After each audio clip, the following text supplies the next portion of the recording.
My biggest thing is the flying golf cart stunt pilots. And that's what I'm all about. We are a performance team. We have 8 drivers who are well trained. We do very exciting stunts in villages. They call us up, we come on down, do a little performance for them, 30 minutes, music, it's free. It's very professional.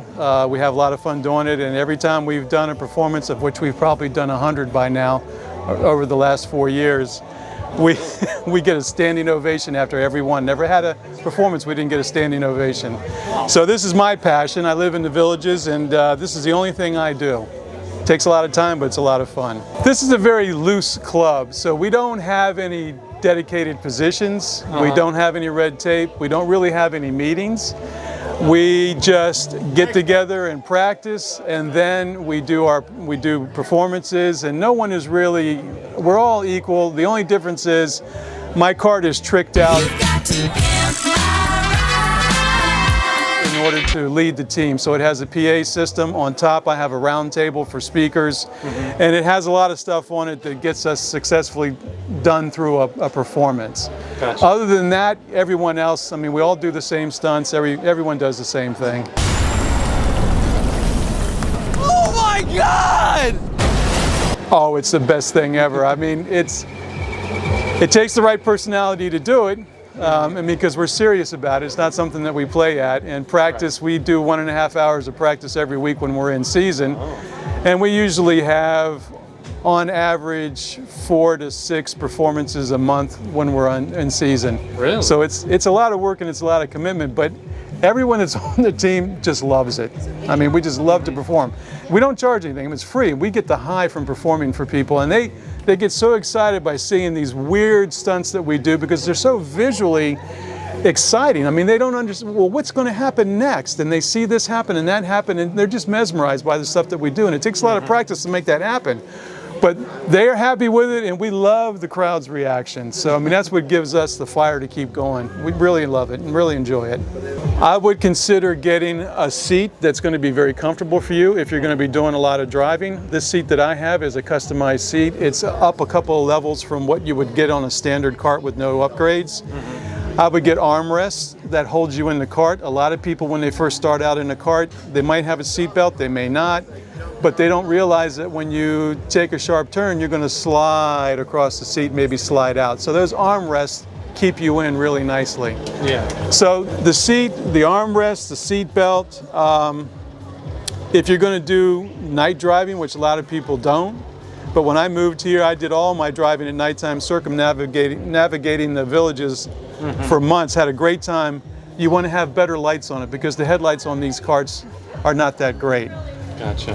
Other than that, I know some people favor electric. This is a gas cart that I run. You know, that's personal preference at that point. What would you recommend, gas or electric? Me personally, and given the fact that we do performances all over the villages, even down south, we have to be able to get there, perform, and get back. So we will take on drivers that have electric carts, but everyone currently has a gas cart because we can go anywhere and don't have to worry about getting a charge. I know some of these electric carts, 60, 70, 80 mile radius, but when some of our stunts are slow moving and they last for a while, and that even absorbs more of the battery than going faster. So it's a discharge issue. So for me and what I do, I'm gas all the way. Gotcha. Okay. So, is there a golf cart etiquette on all the roads and all that kind of stuff down here in the villages? Yes, it's the multimodal path. It's an interesting challenge because it has golf carts, walkers, and bicyclists. And if you're the kind of driver that's in a rush, you're going to have problems and you're going to have frustration because you might get behind bicycles that are going to go slower than a golf cart. Yeah. And you just have to deal with that. You know, they have a right to be on the MMP, and there's a new law that was passed a year or two ago where if you're going to pass a bicycle, you have to be 3 feet away from it.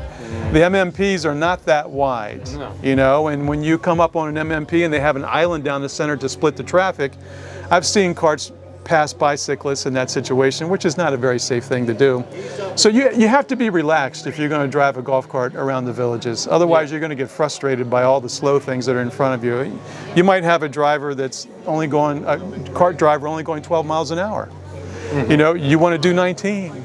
I mean, you can pass and everything, and it's okay to pass, but you can't be in a rush. You can't be in a rush. It's better not to be in a rush. If you want to be in a rush, come on out after 7 or 8 o'clock at night, because there's nobody out there then. It's just open road. It's open road. My name is Eugene. Eugene, and you run this van?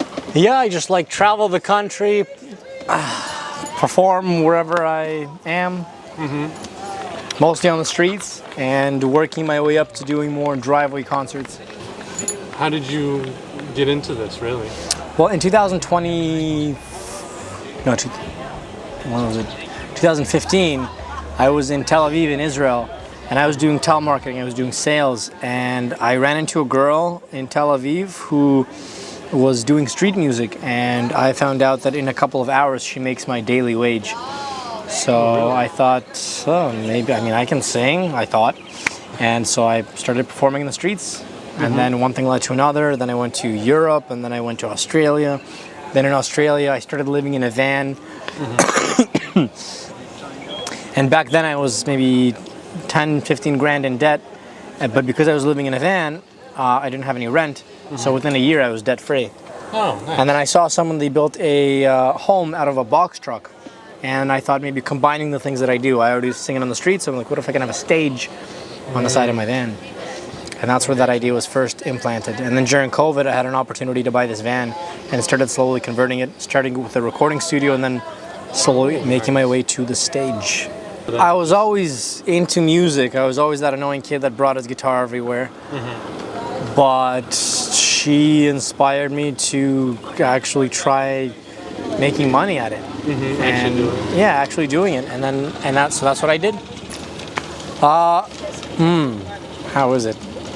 If I'm wherever I am, if I'm too tired, I don't need to go home because I am home.